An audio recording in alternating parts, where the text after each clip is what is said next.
Bonjour à tous, je me réjouis de vous retrouver pour une nouvelle émission de 1000 questions à la fois. Alors ce dimanche nous fêtons la fête du Saint-Sacrement, l'occasion de répondre à la question de Quentin, 9 ans. Est-ce que dans l'hostie, Jésus est présent pour de vrai? Alors nous allons essayer de donner des éléments de réponse à Quentin avec mes invités. J'accueille aujourd'hui Geneviève de Tène. Bonjour. Bonjour Geneviève. Comment allez-vous? Très bien. Bon. Alors donc vous êtes psychanalyste, je rappelle, d'enfants et d'adultes, et vous êtes également enseignante à l'Institut supérieur de pastoral catéchétique de la faculté catholique de Paris. Absolument. Voilà, Père Henri de Villefranche, bonjour. Bonjour. Et vous êtes bibliste. Alors Henri, c'est quoi une hostie, et puis pourquoi une hostie et pas du pain ou autre chose? Ben, une hostie, si le signe c'est bien du pain, alors c'est pas n'importe quel pain, c'est du pain, comme on dit, azime, du pain sans levain. Sur une image, c'est du pain de guerre. Hein. Oui, c'est du pain de guerre. Ça se réfère à l'Exode, au temps de Moïse, où il a fallu partir vite, de manière surprenante, et partir on ne savait pas où et pour longtemps. Et le pain de guerre, c'est pas bon, mais ça se garde longtemps. Et dans le monde juif, on l'appelle un pain de misère, parce que ça rappelle justement, voilà, d'où sommes-nous partis, d'une situation pénible. On était esclaves en Égypte. Jésus, la veille de sa mort, ben justement, il va mourir. Et donc le pain qui sert à faire l'hostie, eh bien, c'est pas un pain qui n'est que joyeux. Hein. Il garde des traces du combat de la vie humaine, qui n'est pas forcément un combat facile. Ça pourrait être du pain? Pardon? Ça pourrait être du pain plutôt qu'une hostie? Mais la tradition, l'usage, mais qui a du sens, oui, c'est de prendre du pain sans levain. Donc c'est réfléchi et c'est censé. Il y a des raisons. Oui. Alors nous allons regarder maintenant le reportage de Philippe Mouret. Donc il a interviewé des enfants sur le thème de l'hostie consacrée. Jésus est-il présent pour de vrai dans l'hostie? Regardez. C'est quoi communier à la messe? Qu'est-ce que ça veut dire communier? Communier à la messe, c'est recevoir l'hostie. Communier, ça veut dire recevoir le corps de Jésus. Communier à la messe, c'est d'être tout ensemble et de partager le pain du Christ. Le moment où l'hostie est bénie, c'est l'Eucharistie. Et le prêtre bénit le pain et le vin en faisant un signe de croix. Une hostie consacrée, c'est une hostie avec du vin. Enfin, là on a mis le sang du Christ. Ils le rompt et ils le partagent. Et là, c'est vraiment le corps du Christ. Et le moment où l'hostie devient le corps du Christ, c'est quand tout le monde fait la paix et tout le monde se pardonne les péchés des autres. Pour vous, c'est quoi le Saint-Sacrement? Le Saint-Sacrement, c'est une grande hostie pour représenter Jésus, plus grand et plus fort. Et devant le Saint-Sacrement, on se met à genoux, on prie pour tout ce dont on a besoin et pour pardonner nos péchés. Le Saint-Sacrement, c'est vraiment le corps du Christ. C'est vraiment ceci. Est-ce que vous croyez que Jésus est vraiment présent dans l'hostie de la communion? Oui, Jésus est là pendant toutes nos communions, car lorsque 2 ou 3 sont réunis en son nom, il est là au milieu d'eux. Je sais que Jésus est parmi nous dans l'hostie parce que quand on mange le corps du Christ, il se passe quelque chose de bien. Il est difficile de croire que Jésus est présent dans l'hostie de la communion, car on ne le voit pas, on ne le sent pas, mais des gens croient en sa parole. Selon vous, pourquoi Jésus a-t-il voulu rester présent dans l'hostie? Jésus a voulu rester dans l'hostie pour bénir le corps des gens et pour qu'ils continuent dans le bien. Jésus a voulu rester présent dans l'hostie pour toucher ceux qui ont un cœur de pierre, pour qu'ils aient un cœur de chair. Est-ce que vous avez des questions sur l'hostie consacrée, le Saint-Sacrement? Pourquoi nous ne partageons pas le Saint-Sacrement comme nous partageons les hosties? Est-ce que quand on se met devant le Saint-Sacrement, pardonne vraiment tous nos péchés?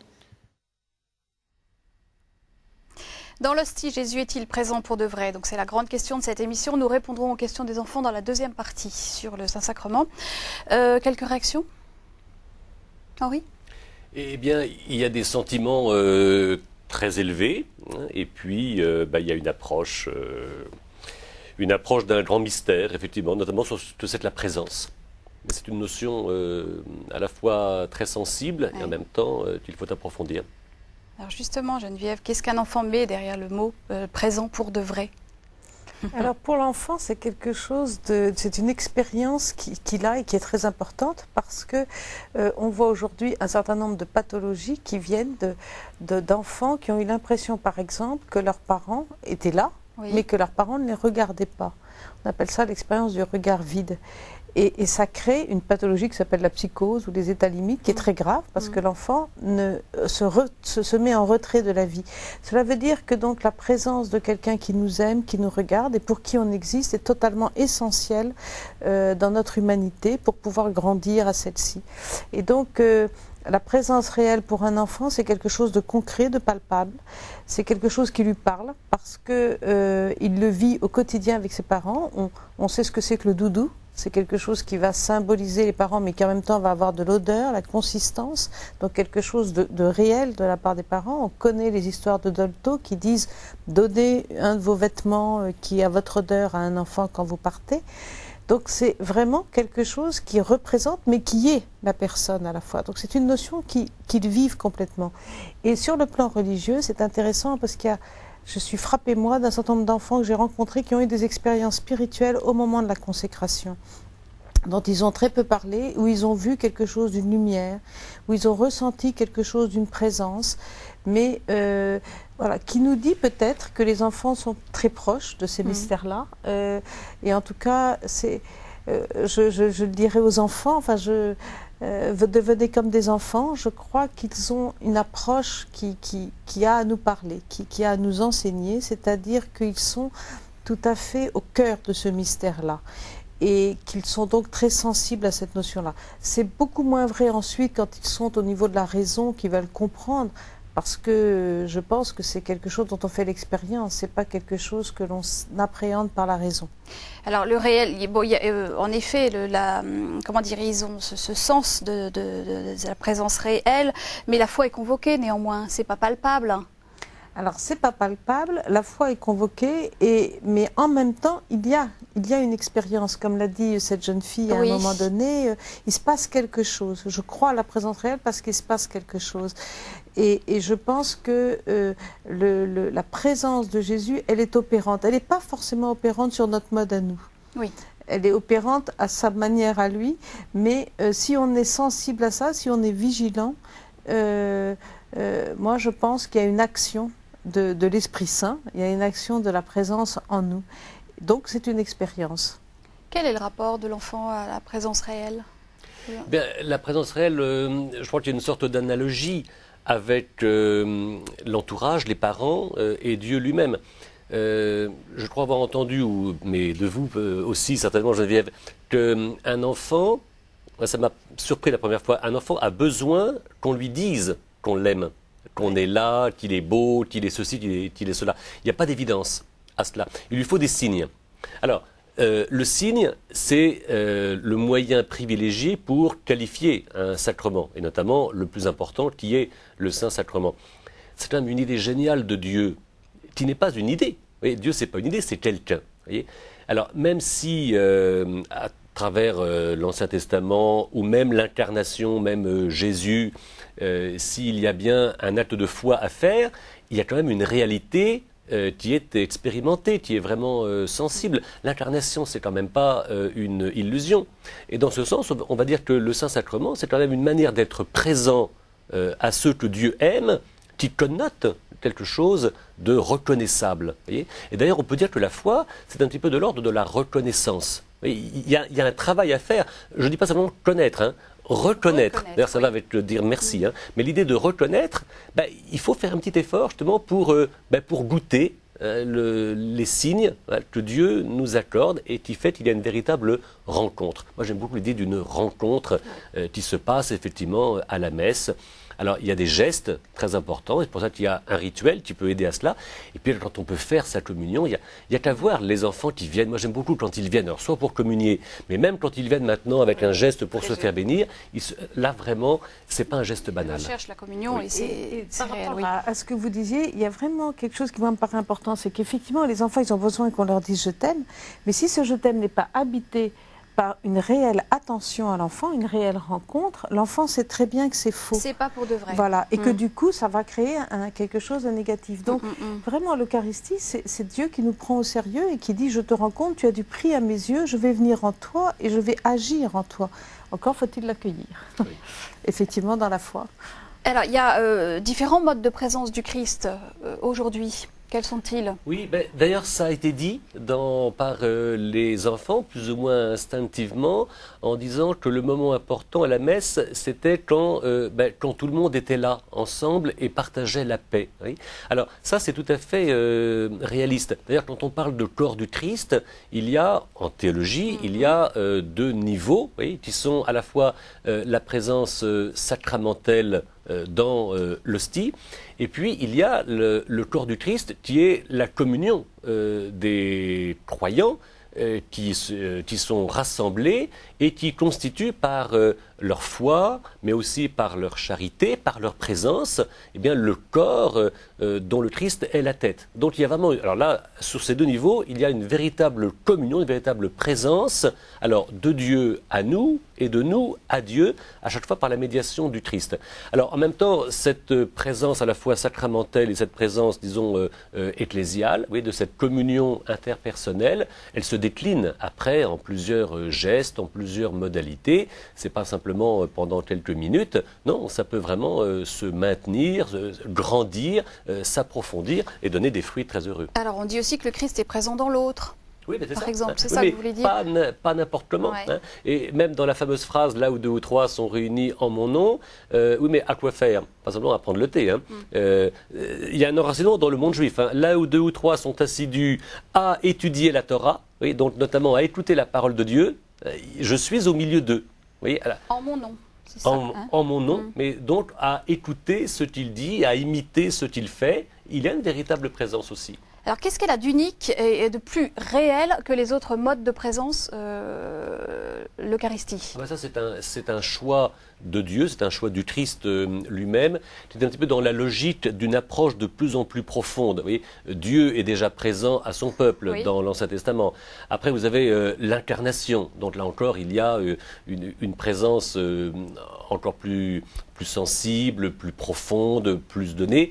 Et le Christ a voulu justement montrer qu'il n'était pas simplement de passage, mais que le désir de Dieu, c'est d'habiter au milieu de son peuple. Alors, d'inventer un signe lié à la fois à sa parole et lié en même temps à sa personne, c'est à la fois quelque chose de miraculeux, mais c'est génial, si vous voulez. On dit qu'elle est substantielle, cette présence. Oui, mais ça, voilà. Ça veut dire, c'est qu'elle est...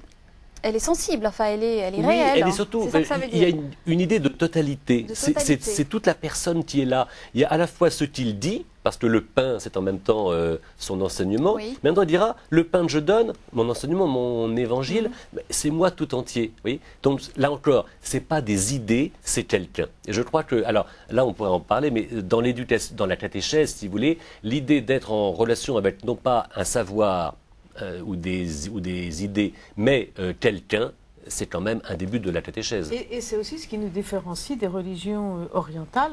Et pour moi, c'est très important parce que si on est dans une rencontre avec quelqu'un et pas un symbolisme et pas simplement une divinité ou du divin, eh bien cela veut dire qu'on doit le rencontrer aussi chez les autres. Et donc, quelque part, on est vraiment dans l'incarnation. Ce quelqu'un, il est en chair, enfin en corps et en chair, et il vient dans notre corps.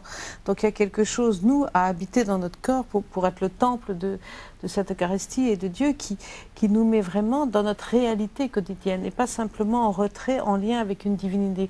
Mais aujourd'hui, avec toute l'influence des religions orientalistes par rapport aux adolescents ou aux adultes, je trouve que c'est une notion qui est très importante et à réactualiser. Et c'est certainement le lieu où le fameux enseignement l'amour de Dieu et l'amour du prochain, c'est un unique et même commandement. Il se réalise magnifiquement dans l'Eucharistie. Ne serait-ce que la paix, par exemple. Vous voyez, la paix qu'on se partage, elle a une dimension sacramentelle. Moi, ça m'est arrivé d'être pendant la messe à côté de quelqu'un avec qui j'étais un peu fâché. Alors qu'est-ce que j'allais faire? Eh bien non, en recevant la paix de l'autel, j'avais vraiment la conviction, pas l'impression, la conviction que la paix du Christ nous rassemblait de manière efficace. Il y a un enfant qui dit, c'est justement au moment où on fait la paix que l'hostie devient le corps du Christ. Oui, et bien là, il y a cette idée que cette double présence, la présence sacramentelle et la présence ecclésiale, sont la présence du Christ. Et qu'elle nous met en mouvement. Et qu'elle nous met en mouvement, bien sûr. Ouais. Qu'est-ce que ça signifie communier avec quelqu'un? Et quelles expériences ils ont de la communion? Alors pas de la fusion, parce qu'un enfant a plutôt tendance à fusionner. Communier, ça veut dire quoi? Est-ce que c'est possible? Communier, c'est effectivement tout à fait intéressant par rapport à la fusion, parce que l'enfant y est très sensible. C'est comme si chacun est dans son espace, mais il y a un petit espace entre les deux qui est un espace commun, une zone commune entre les deux. Quelqu'un me définissait cela ce matin en me disant c'est de l'ordre du partage ou de la complicité. Je trouve ça très joli de dire que si on communie, on entre en complicité avec l'œuvre de Dieu. Moi, ça me parle tout à fait, je trouve que c'est une jolie expression. Mais la communion, pour eux, c'est peut-être être dans la paix aussi pour les enfants. La paix est quelque chose de très essentiel à leur bien-être. Hein. Ils sont très sensibles aux disputes, ils sont très sensibles C'est une expérience de communion. Oui. Alors là, on voit bien que la paix, c'est quand même le fruit, c'est ce que dit le Christ ressuscité le matin de Pâques. Voyez. Alors, que l'Eucharistie soit le sacrement de Pâques, et qu'il continue de parler et d'agir, là, on voit bien la logique, ou l'harmonie, on va dire, de ce que Dieu fait parmi les siens, parmi nous. Alors, on va regarder maintenant notre reportage biblique et catéchétique, hein, comme dans chaque émission. Dans l'hostie, Jésus est-il présent pour de vrai? Regardez.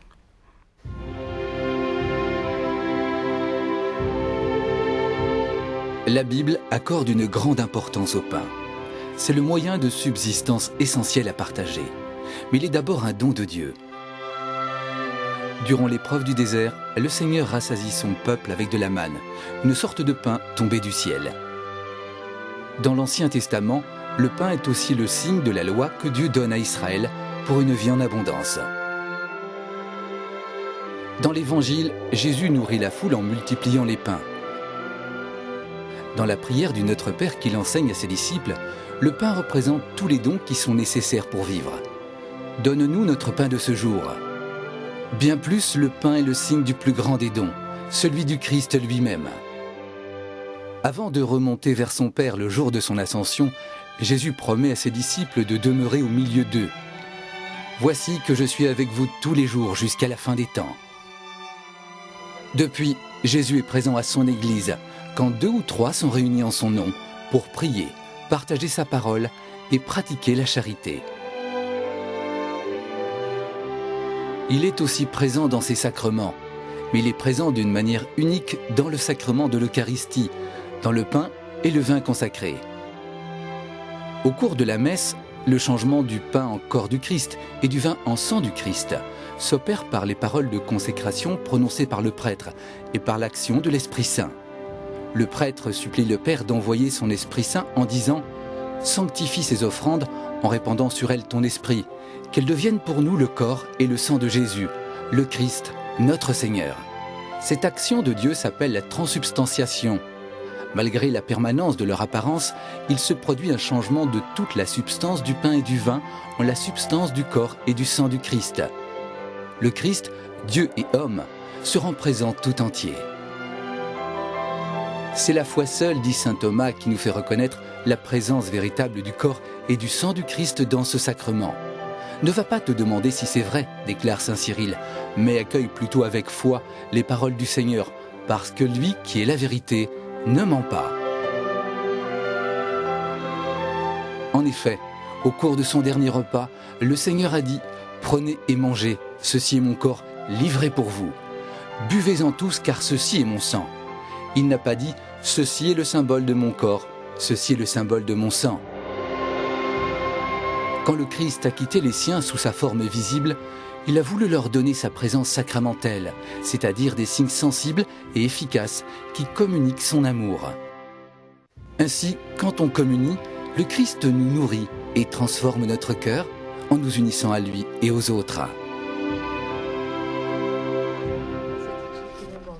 Je vous rappelle que vous pouvez télécharger ce reportage pour un usage familial, personnel ou collectif dans le cadre d'une séance de catéchèse ou d'aumônerie sur le site de KTO, www.ktotv.com. Alors dans ce reportage, Henri, on dit que dans l'Ancien Testament, pain signifie également loi que Dieu donne. Vous voulez dire que les mots sont les mêmes en non, c'est une image, c'est une métaphore. Oui. Dieu donne sa parole. Oui, sa loi, mais aussi ses promesses, son enseignement. Bon.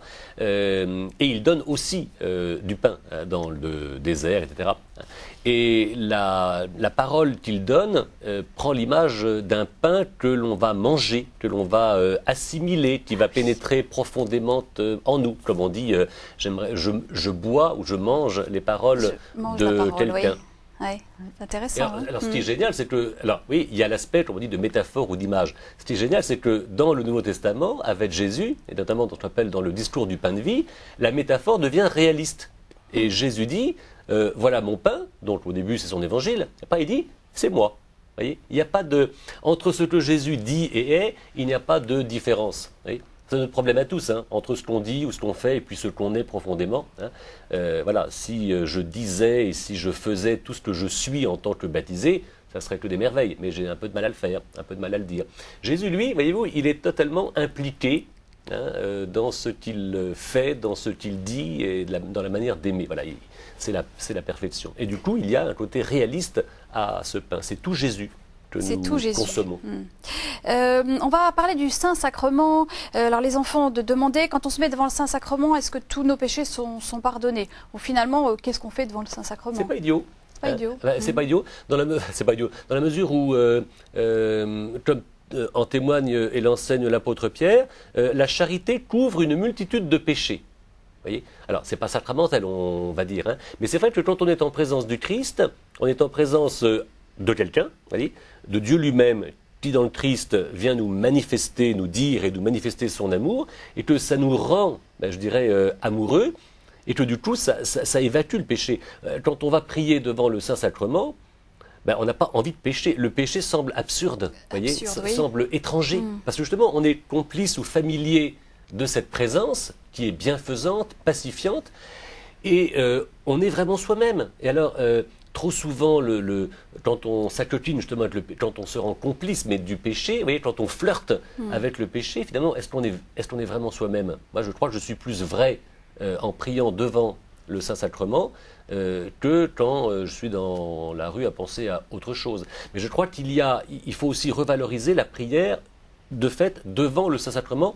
Je ne dis pas que c'est plus facile que la prière seule dans sa chambre, mais il y a un signe qui polarise notre attention. Et puis, l'exposition du Saint-Sacrement est quand même en lien avec l'action de la messe. Et donc, comme on disait, même si on ne sait pas très bien comment le définir, il se passe quelque chose. Oui. Alors, Geneviève, en fait, je vais me faire l'avocat du diable. Est-ce qu'un très jeune enfant devant le Saint-Sacrement ne risque-t-il pas de chosifier? Oui, alors moi je suis très réticente pour l'adoration avec des très jeunes enfants devant le Saint-Sacrement parce qu'ils ne peuvent pas accéder à l'abstraction que représente l'hostie. Et donc à ce moment-là, ils vont être pris par l'imaginaire, ils vont être pris par le phénomène de groupe, la pénombre, et ils vont avoir tendance à imaginer des choses qu'ils vont ressentir. Alors c'est bien dommage parce que... C'est leur psychologie qui fonctionne. Voilà, c'est la psychologie qui fonctionne. Alors que devant une très belle icône, devant un très beau paysage, devant une très belle scène qui est concrète, là ils vont pouvoir entrer en communion, en communication avec ce qu'est la charité, ce qu'est la présence de Jésus. Donc quand ils sont petits, ils ont besoin de la représentation et de l'image. L'abstraction, elle commence vers 7-8 ans, elle commence quand ils ont accès, même physiologiquement, aux capacités de se représenter. Quand on commence les petits exercices de mathématiques, ça veut dire qu'on a cette capacité à se représenter les choses sur un plan mental. Alors, à ce moment-là, le Saint-Sacrement prendra une valeur. Quand ils auront communié, quand ils auront compris ce que ça représente, alors là, ça aura une autre valeur. Mais je serai très vigilant pour les petits. Alors, il nous reste une minute pour conclure. Analogiquement, il ne se passe pas la même chose quand on voulait montrer le Saint-Sacrement à la télévision. Vous voyez, ça serait, il ne se passe pas, ça n'est pas de la véritable présence. Oui. D'accord. Alors c'est la fin de notre émission. Nous nous retrouvons avec plaisir la semaine prochaine. Je vais vous présenter, téléspectateurs, donc Un petit missel pour les jeunes et les familles. Donc c'est un missel qui est édité aux éditions Tarcissus. La mise en page et l'iconographie est très soignée. Je vous le recommande vivement. Il y a beaucoup d'explications de vocabulaire et d'histoire de l'Église dans ce missel. Vous pouvez trouver tous les renseignements en allant sur le site www.jhs.com.fr. Et puis toujours de la même maison d'édition, une neuvaine à la Sainte Eucharistie à l'occasion d'une première communion ou d'un retour à la Sainte Communion. Pour en savoir plus, vous pouvez également vous rendre sur le site www.tarcissus.fr. Nous nous retrouvons la semaine prochaine avec cette question. Qu'est-ce que l'âme? Au revoir à tous.